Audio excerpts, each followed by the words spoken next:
¿cuál es el día de hoy? El objetivo es que conozcamos cuáles son los valores límites permisibles en relación a los contaminantes físicos. Hoy solamente nos vamos a enfocar a los físicos. Los químicos los vamos a ver en la siguiente clase dentro de 15 días. ¿Listo? Pero antes de empezar, ¿quién de ustedes conoce los límites permisibles para iluminación o temperatura o ruido o radiaciones? ¿Conoce algún tipo de límite permisible, algún TLB, algún límite máximo permisible o nunca han leído sobre el tema o no tienen conocimiento sobre ese tema de los valores límites permisibles para agentes físicos?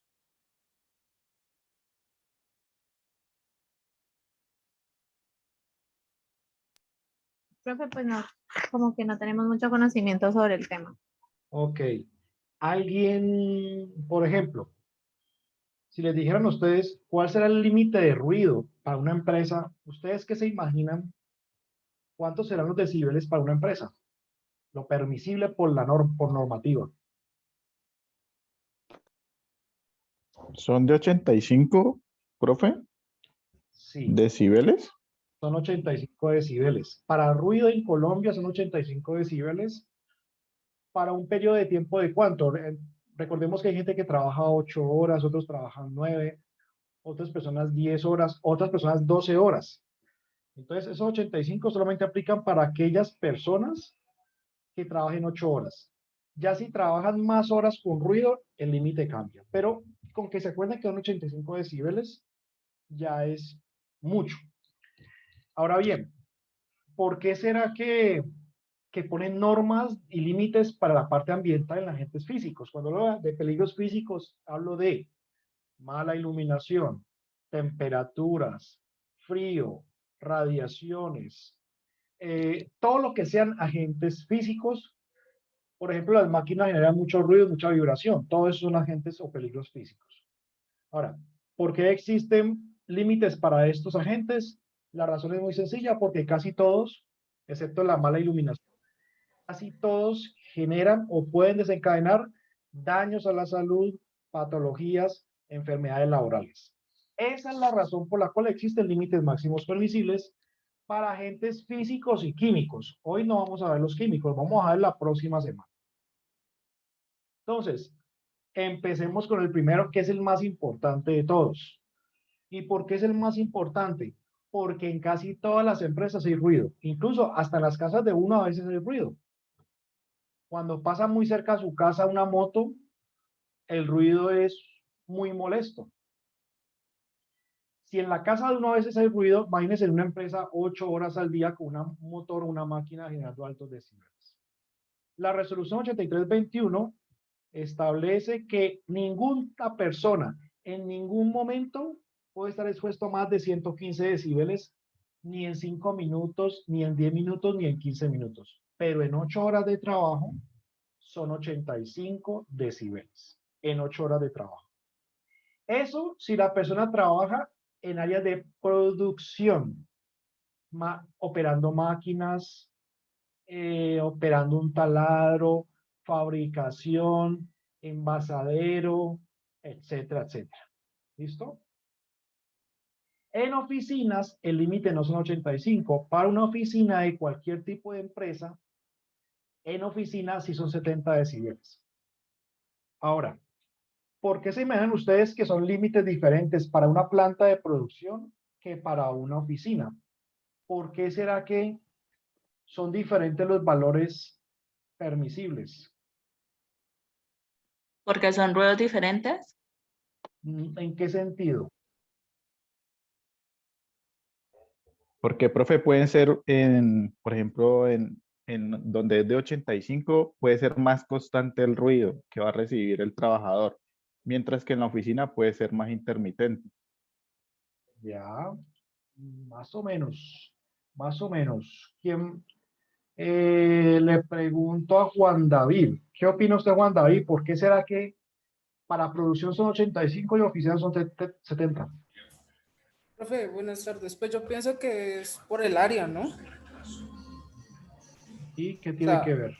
o sea, en el área de producción, pues vamos a tener lo que son máquinas, vamos a tener, bueno, sí, máquinas que van a producir pues altos niveles de ruido. Incluso en una oficina, lo único que podemos tener son como pues computadores y es como un espacio más cerrado, pienso yo, no sé.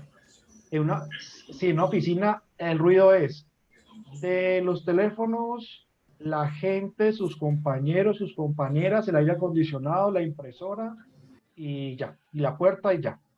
En Ya. las fábricas, pues ustedes saben que hay de todo. Pero aún no hemos contestado la razón por la cual, miren la diferencia de 15 decibeles, que es muchísimo, es mucha diferencia.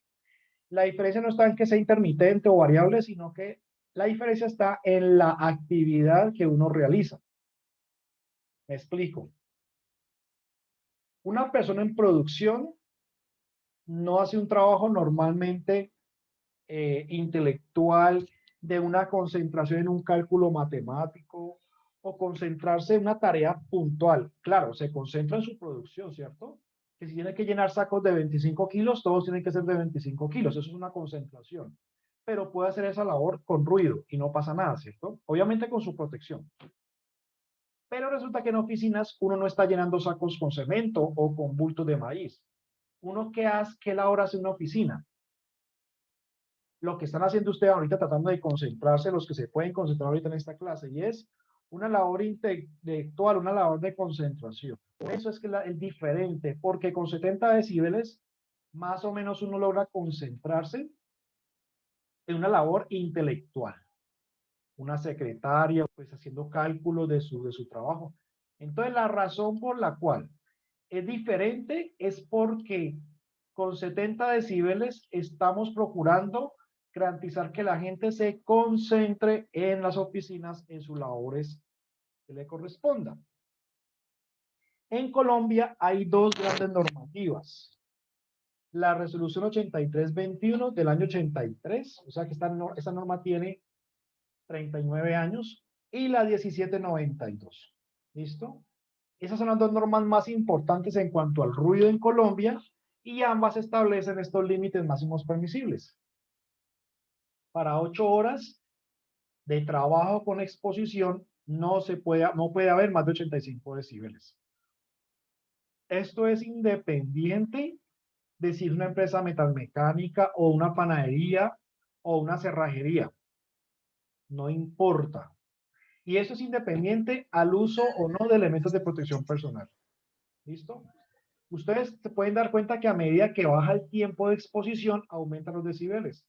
Cuando usted reduce a la mitad el tiempo de exposición, cuando pasa de 8 a 4 horas, aumenta en 5 decibeles. O sea que pasamos de 85 a 90. Es decir, que si yo nomás trabajo de 8 de la mañana a 12 del día con ruido y ya en la tarde no tengo ruido, yo podría estar sometido a 90 decibeles y la norma me permite eso. Ahora, ¿tengo que usar tapones auditivos? Sí, obviamente que sí. Después de que una persona tenga en su puesto de trabajo más de 80 decibeles, es obligatorio que la empresa le suministre elementos de protección personal. Para 15 minutos, el límite máximo permisible en un día de trabajo de 15 minutos serían 110 decibeles. Pero en ningún momento puede haber más de 115 decibeles.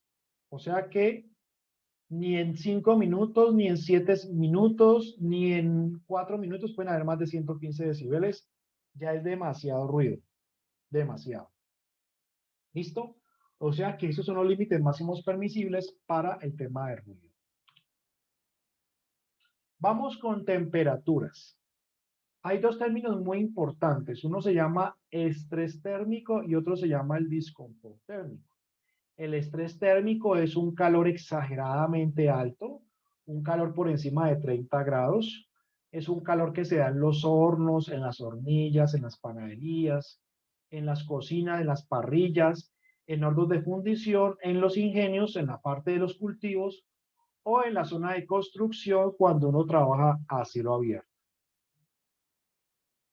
Para estrés térmico hay unos valores permisibles diferentes, que son estos, pero tengo que explicárselos en detalle, atención en esto. Entonces, esta primera columna corresponde al tiempo por cada hora que la persona se expone al calor. ¿Cómo así que por cada hora? Estos porcentajes corresponden a un tiempo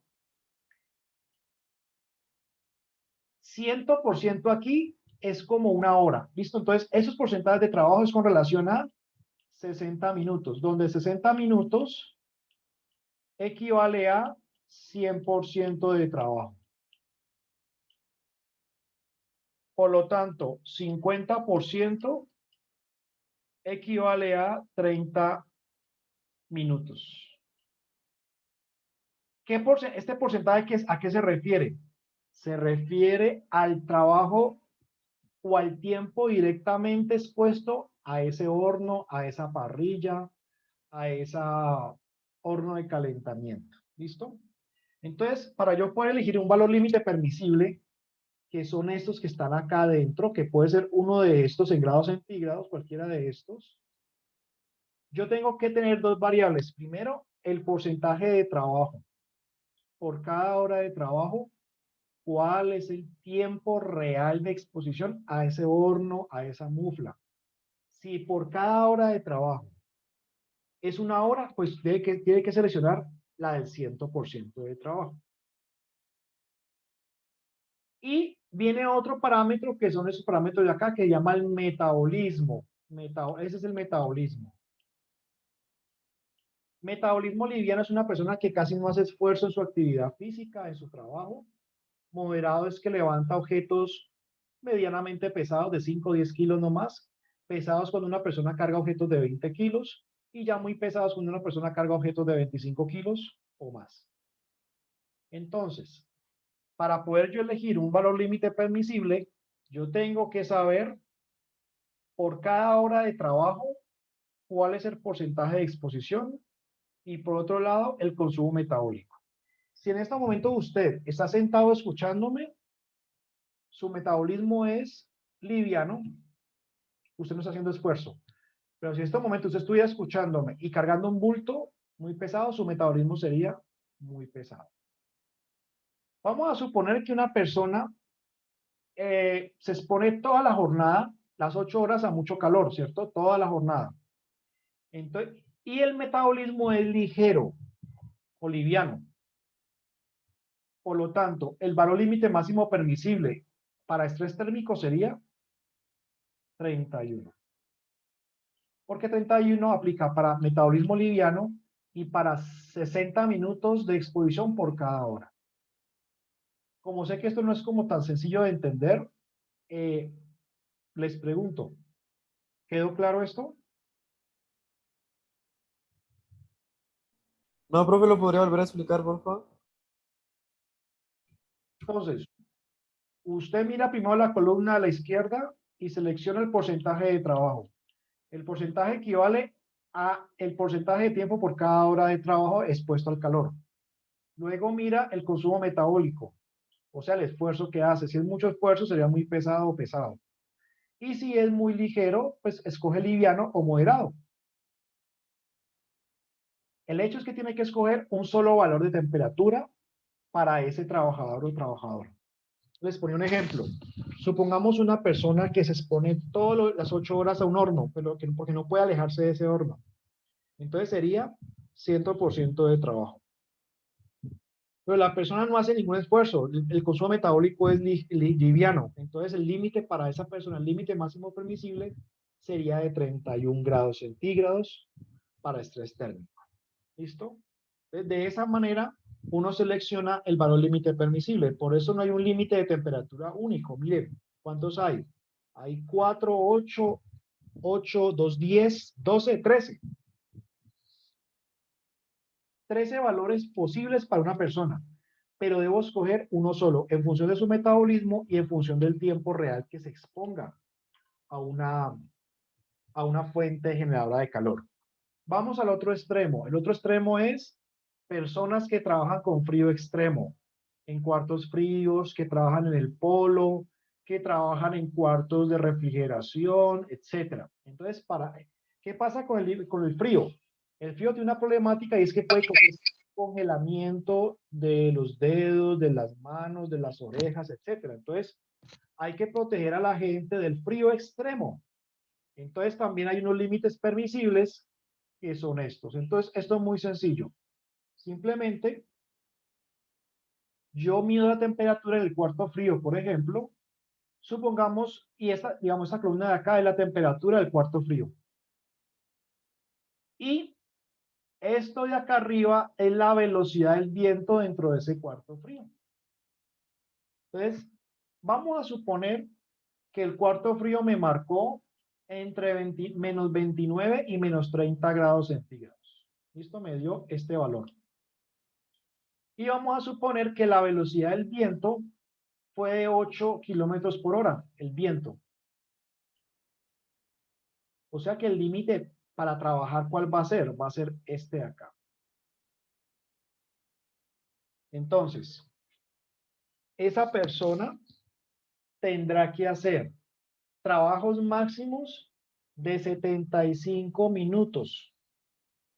O sea, trabaja 75 minutos y se sale. Descansa 10, 15 minutos y vuelve e ingresa a esas temperaturas.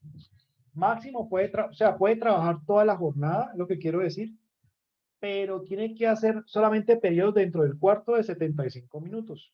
Y luego sale, reposa y vuelve e ingresa. Pero durante esos 75 minutos debe hacer 2 descansos. ¿Listo? O sea, pequeños descansos. Voy a poner otro ejemplo.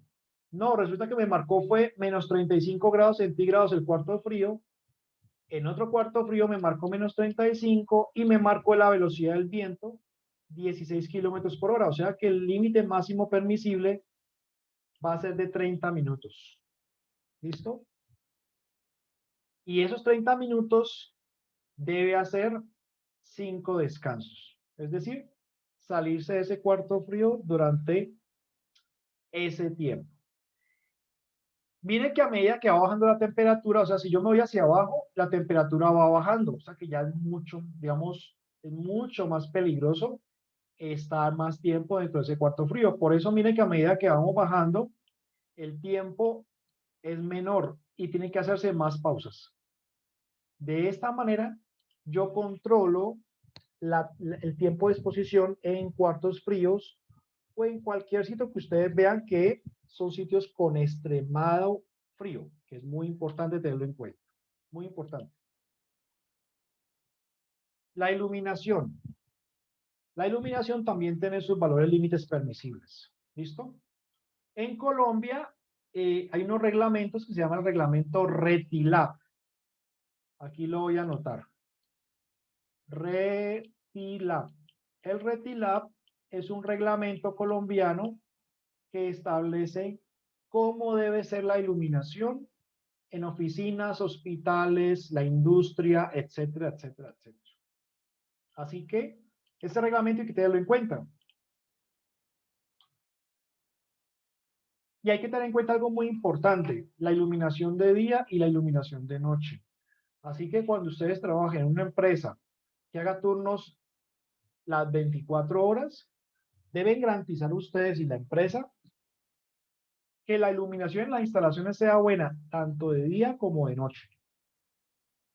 Por eso hay plantas industriales donde de noche ponen muchas lámparas, porque de noche se puede perder mucho la iluminación. Si en la noche nadie trabaja, pues obviamente no van a tener en cuenta las mediciones o las medidas en la parte nocturna. Pero en todo caso, deben tener en cuenta. Aquí está el reglamento RETILAB que les menciono, ahí está el significado. Entonces, el RETILAB lo que hace es ordenar que en Colombia tenemos que vigilar la parte de la iluminación. Y este RETILAB, que es la resolución 181331, es de obligatorio cumplimiento para todo tipo de empresas, sea el tamaño que sea una empresa, un ingenio, sea una oficina pequeña, sea una oficina de abogados, lo que sea. El RETILAB establece valores permisibles para diferentes actividades económicas. Así que hoy en día toda empresa debe verificar los niveles de iluminación basados en este reglamento.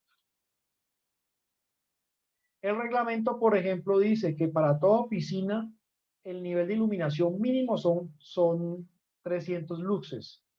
La iluminación se mide en una unidad que se llama lux. Para oficinas, mínimo son 300 lux. ¿Listo? Mínimo. Igual para colegios, laboratorios, son 300 luxes mínimo, mínimo. Tenemos otro reglamento que se llama el RETIE. El RETIE es el Reglamento Técnico de Instalaciones Eléctricas. El RETIE establece valores permisibles para campos electromagnéticos. Los campos electromagnéticos son generados por todos equipos como motores, plantas eléctricas, cables, todo lo que transporte corriente genera un campo electromagnético, incluyendo los celulares, incluyendo las bobinas, los motores, los equipos. Entonces el reglamento RETILAB ha establecido, perdón, el RETIE ha establecido unos valores permisibles ocupacional para los trabajadores de 8,3 kilovatios por metro para campo eléctrico y de 1000 microtesla para campo magnético. Es decir, que toda aquella empresa que trabaje con equipos que generen mucha electricidad, mucha radiación, hay que medir estos valores y mirar si realmente está por encima o por debajo. Así que esto hay que tenerlo en cuenta en el RETIE. RETIE significa Reglamento Técnico de Instalaciones Eléctricas. ¿En dónde se deben hacer mediciones de campos electromagnéticos? En empresas que trabajen con electricidad, como en Cali, o empresas que tengan plantas eléctricas, que tengan transformadores, que tengan antenas de telefonía celular cerca, que tengan antenas de radio, que tengan antenas de televisión, todo lo que sean como aparatos muy grandes eléctricos, ellos generan radiación electromagnética. Por eso hay que medir la radiación, sobre todo para los trabajadores. Hay que medir tanto el campo eléctrico como el campo magnético. Desafortunadamente esos campos no se ven, ¿no? Entonces, pero uno ya sabe que en el ambiente ellos están circulando todo el día exponiendo a la gente, todo el día ellos están. De hecho, si los celulares solamente generan campos electromagnéticos, imagínense pues lo que son un transformador. Hasta ahora, ¿alguna pregunta? ¿Alguna inquietud?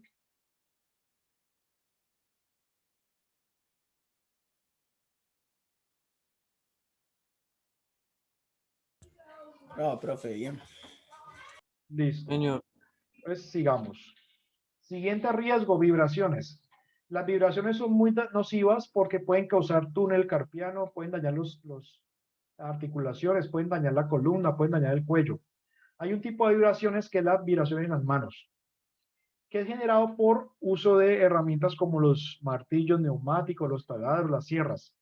Entonces ya hay unos límites máximos permisibles que son de la ACGIH de los Estados Unidos, que establece que para un periodo de exposición entre 4 y 8 horas al día, esto es por día, a vibración mano-brazo, lo máximo que una persona se puede exponer es de 4 metros por segundo al cuadrado de vibración.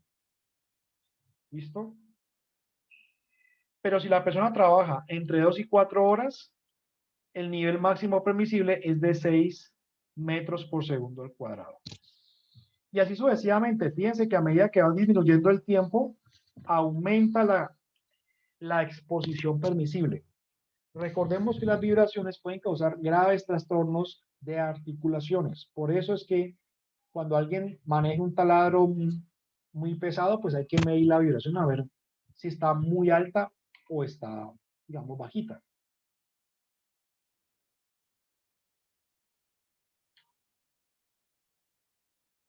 Por ejemplo, ¿cómo se llama esta herramienta? Un percutor, profe. ¿Un qué? Es un percutor, un taladro. Sí, eso es un martillo neumático. Entonces, la vibración obviamente la genera pues el equipo y la vibración pasa a través de las manos del trabajador, ¿cierto? Y obviamente va a vibrar. Si no vibra, no rompe el pavimento. Entonces, si esta persona trabaja 8 horas diarias con ese aparato, lo máximo permisible de vibración es 4 metros por segundo al cuadrado, midiendo la vibración en donde, en sus manos. O sea, se miden en este brazo, en esta mano, en las manos se mide la vibración. Y si esa medición da más de 4, el riesgo es alto. ¿Listo? O sea que para ese tipo de herramientas es la vibración.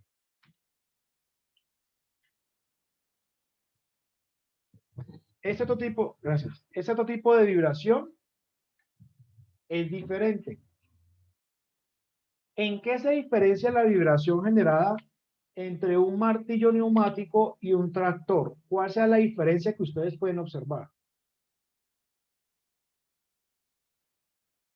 Profe, que pues en el tractor, pues la vibración entra como, pues, más o menos, digámoslo así, pues por todo el cuerpo, ¿no? O digámoslo, pues por los pies. Pero ya en el martillo neumático entra por las manos. Exactamente. Entonces hay un tipo de vibración como esta del tractor que se llama de cuerpo entero. Vibraciones, cuerpo entero. En cambio la otra, la anterior, se llaman vibraciones en el sistema mano-brazo. Esa es la diferencia. Hay dos tipos de vibraciones que no es lo mismo, porque la mano-brazo causa túnel carpiano. En cambio, esta del tractor no causa túnel carpiano. La del tractor puede causar lesiones graves en el cuello, en la columna, en los discos intervertebrales o en los órganos. Entonces, cuando ustedes vean un tractorista, un operario de tractor, un operario de un camión grande, muy pesado, para estos señores ya el límite no son de 4 ni de 8, es de 0,5 metros por segundo al cuadrado. Miren cómo cambia. Porque es más delicado que la vibración afecte todo el cuerpo que le afecte solamente las manos. Miren que para las manos, el sistema mano-brazo para 8 horas era de 4 metros por segundo, mientras que aquí hablamos de 0,5. O sea que a todos los operadores de tractores hay que hacerle mediciones de vibraciones para saber si realmente está por encima o por debajo. Recuerden que esto es para qué, ¿para qué se hacen las mediciones? Se hacen para evitar enfermedades laborales, muchachos. Ese es el objetivo de estas mediciones, que es lo que hemos venido hablando en todas las clases. Es evitar las enfermedades. Resulta que cuando uno conduce un vehículo o un tractor, las vibraciones se transmiten en tres ejes. Ejes X, Y, Z, que es lo que están viendo allí. El eje Z va de pies a cabeza. Este es el Z. El eje X atraviesa el cuerpo imaginariamente de la persona. Y el eje Y va de hombro a hombro. ¿Listo? Entonces hoy en día los equipos de medición de vibraciones te miden la aceleración en el eje Z, en el eje Y y en el eje X. Y luego sacan una ponderación, un promedio, y me sacan ya la aceleración definitiva. Y esa es la que uno compara contra el TLB. Recordemos que el TLB es el valor límite permisible. ¿Listo? Vamos para las radiaciones. Hay dos tipos de radiaciones. ¿Cuáles son los tipos de radiaciones que existen en salud ocupacional? Pregunta para Estefanía Roa. ¿Cuáles son los tipos de radiaciones, Estefanía? Pueden ser ionizantes, ¿Y cuáles son las otras? UV, las del sol. No. Angélica Palacios. Las dos tipos de radiaciones que existen en salud ocupacional.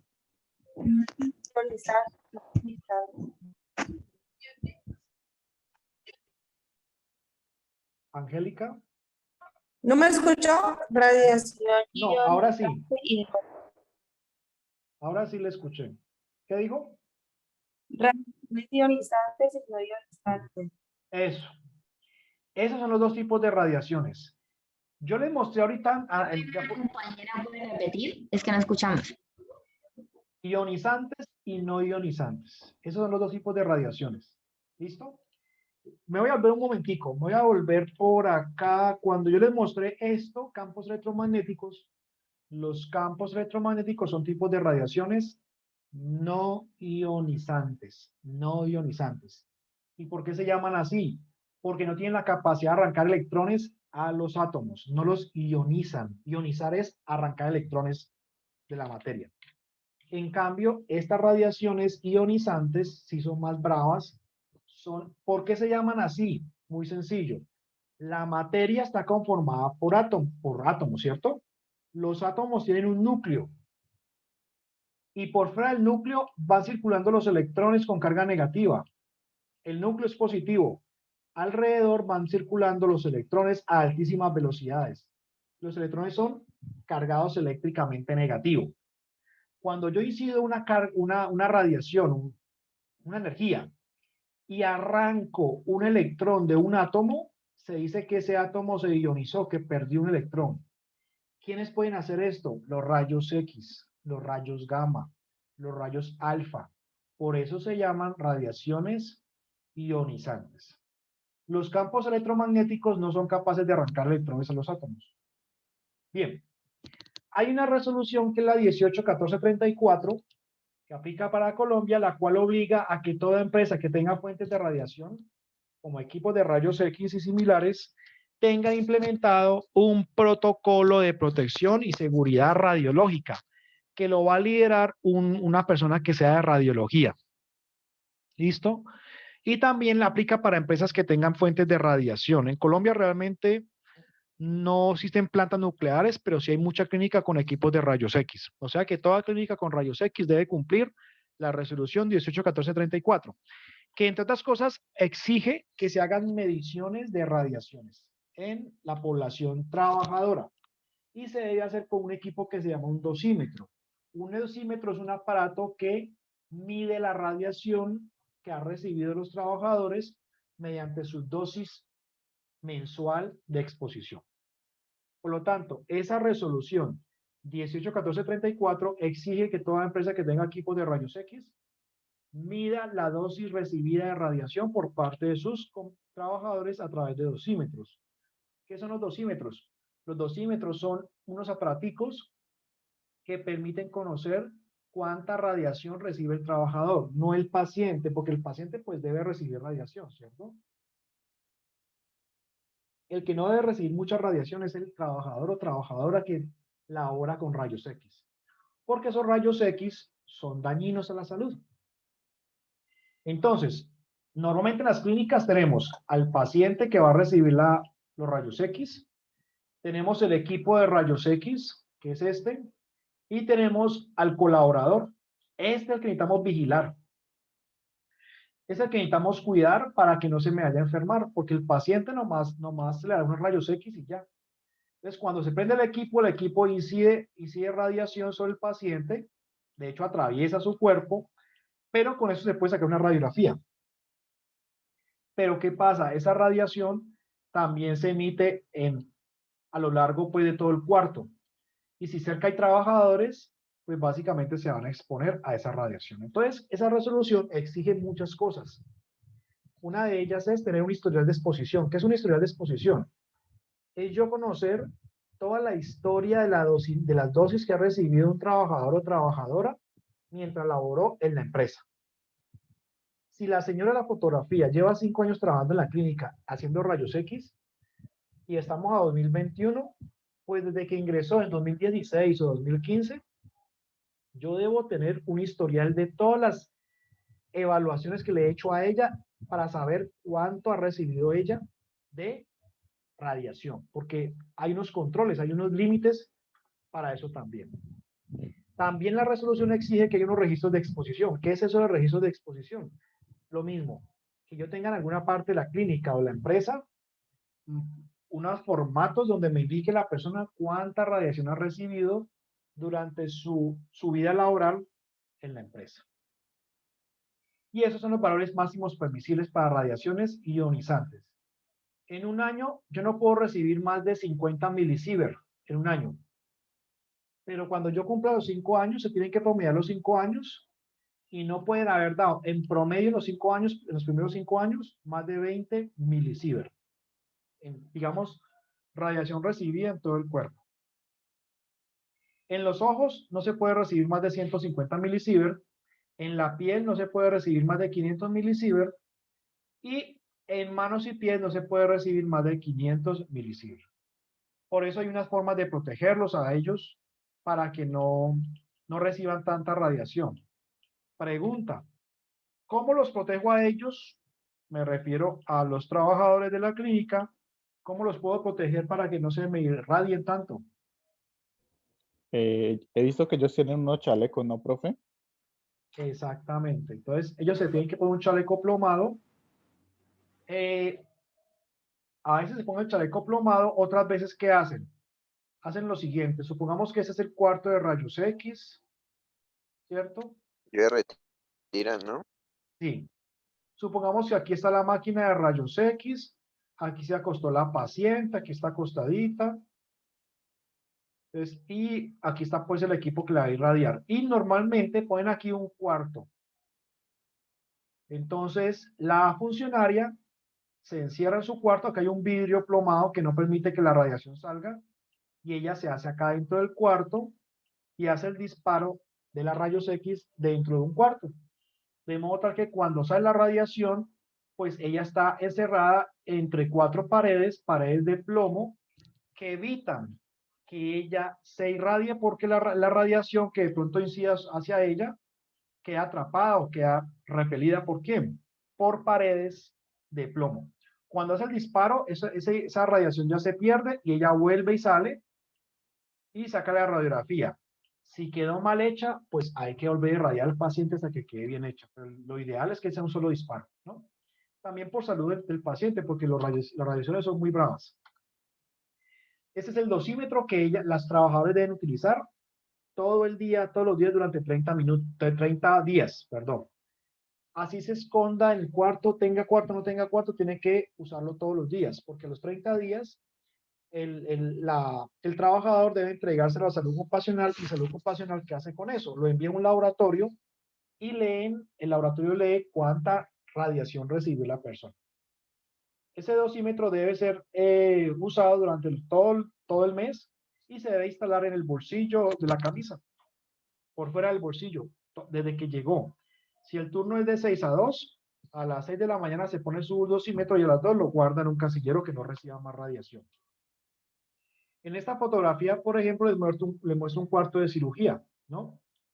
Y obviamente, pues aquí tenemos la camilla del paciente, tenemos al médico, que es este, y tenemos este aparato grandote, que es todo esto, que se llama un equipo de arco en C. Y este equipo genera radiaciones. Por eso es importante tener la protección, tener el delantal plomado, tener el dosímetro para medir cuánta es la exposición. Ahora, ¿estas mediciones de dosimetría son obligatorias? Sí, son obligatorias, porque la resolución que les acabo de mostrar lo exige. Es decir, sería un incumplimiento grave no hacer dosimetrías a las personas que están expuestas todos los días. No, que es que yo nomás me expongo los lunes. No, no importa. Todo el mes tienen que hacer la medición para saber si al final del año da más o menos de 50 milisieverts. Eso es obligatorio. Aquí el veterinario le va a sacar una radiografía a un perrito, ¿cierto? Pero el perrito, como no se queda quieto, él no se puede quitar de allí. Él apenas se quite, el perro se mueve y la radiografía no le va a quedar bien hecha. Entonces la pregunta es, ¿aquí hay más riesgo, menos riesgo? Y bueno, primero empecemos con eso. ¿Hay más o menos riesgo aquí con un perrito?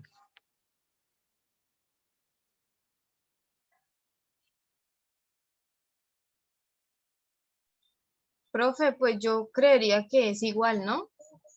Que un humano, un riesgo, o sea, para usted es lo mismo sacar una radiografía de un perrito que un humano. Ah, no, profe, no, qué pena, yo entendí de otra manera. Creí que sacarle una radiografía a un perrito, si está uno pues expuesto, pues obviamente sí. Qué pena, no, entonces no. Tranquila. Entonces mire que como el perro se mueve, ¿qué le tocó al veterinario? Agarrarlo para que no se mueva. Profe, pero yo tengo una pregunta. ¿Los niveles que se utilizan para tomarle la radiografía al perrito son los mismos que se utilizan para tomársela al humano? ¿O a la persona? No es lo mismo. Ellos gradúan esos equipos por energía. Y entre más energía le metan a la máquina, más radiación sale, o sea que hay más exposición. Pero obviamente como los huesitos del perro son más pequeños que los de los humanos, seguramente utilizarán un poquito menos voltaje. Esos equipos se gradúan con voltaje, ¿no? O sea que habrá un poco menos de radiación con un perro por su tamaño, ¿no? Entonces, fíjense acá, mire que como el veterinario no se puede quitar porque el perro está despierto, le toca ponerse guantes especiales plomados, protección de tiroides plomado y el delantal plomado, que aquí lo están viendo que es un chaleco azul, porque él igual se va a exponer. O sea, si no se expone, no hay forma de sacar la radiografía del perro. Entonces ustedes dirán, ¿y por qué no lo duerme? Pues porque a veces no se pueden dormir a los pacientes humanos o pacientes caninos. O un gatico, por ejemplo, a veces dicen, no, venga, yo no lo puedo dormir porque necesito saber si le duele o no le duele. Entonces, a veces no se pueden dormir los pacientes, como en este caso. Entonces, fíjense que a veces aquí hasta los veterinarios hay que hacerles dosimetrías para ver cuánto se exponen. Las paredes tienen que ser plomadas porque igual aquí la radiación también se dirige hacia las paredes, porque el cuerpo del animal en este caso, él recibe la radiación y la radiación atraviesa su cuerpo, pero también ocurre esto, rebota hacia el médico, rebota hacia las paredes, hacia todo lado rebota la radiación. Realmente ocurre esto. Rebota para todo lado la radiación. Entonces, como la radiación rebota y atraviesa también el cuerpo del perrito, las paredes deben ser internamente revestidas de plomo. Las puertas también. El problema de la radiación es que no se ve, ¿no? Entonces, por eso las personas que se exponen a radiación tienen que utilizar elementos de protección con plomo. Hay dos tipos de dosímetros, unos que llaman OSL, otros TLD, que no voy a entrar como en detalle esos dosímetros. El hecho es que existen diferentes tipos de dosímetros, los cuales deben ser ubicados debajo del delantal plomado en los médicos o en los radiólogos. Y esos dosímetros llevan el nombre y el número de cédula de cada usuario porque es personal, no se pueden prestar. Profe. Señor. Porque cuando uno entra pues a hacerse a tomar su radiación, le hacen que pues que le quiten pues, o sea, todo esto que tenga que ver con cadenas y anillos, eso hace que haya más, ¿cómo le dijera? O sea, más radiación o qué. No, porque le hacen quitar todo, muy sencillo. Porque si usted le hace un rayos X, ¿cierto? Y usted es este de acá, y usted tiene un anillo, una cadena, ¿cuál es el objetivo? Que la medición, la radiación atraviese su cuerpo sin problema para poderle sacar la placa. Pero si interferencia. si usted tiene una cadena, ¿qué va a hacer? Los rayos X van a hacer esto. Pan, pan. Entonces va a interferir en la lectura. Y no va a ser una lectura adecuada, le va a quedar como como una fotografía borrosa por la presencia de esos artefactos metálicos. Por eso no se puede tener ningún elemento metálico. Y si es una mujer, pues no debe estar embarazada porque el feto le afecta mucho esta radiación, porque esta radiación es muy dañina para la salud, ¿no? El feto puede causarle problemas visuales, por ejemplo, si la muchacha está embarazada y le hacen rayos X e incide mucha radiación en los ojitos del feto, pues el bebé puede nacer con problemas oculares, o ciego, o lo que sea. Por eso las mujeres en embarazo no deberían someterse a rayos X. Entonces, esa es la razón de las cadenas. Aquí les muestro más fotografías de diferentes tipos de dosímetros, que son elementos muy pequeños, muy prácticos. No, digamos que hoy en día hay mucha tecnología para ello, así que hoy en día contamos realmente con una buena cantidad de dosímetros de diferentes marcas que le permiten a uno, pues, tener mucha tranquilidad al respecto.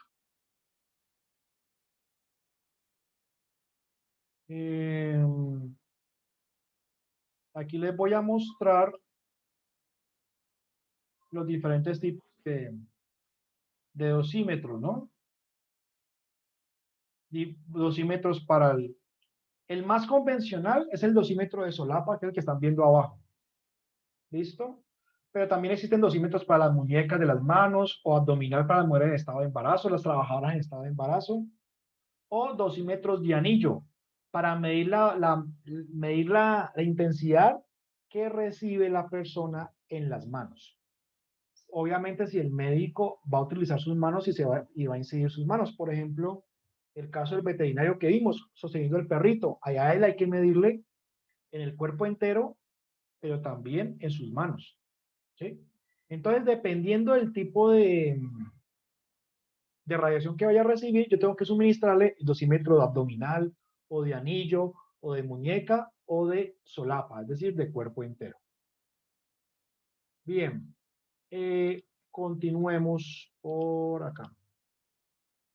Listo.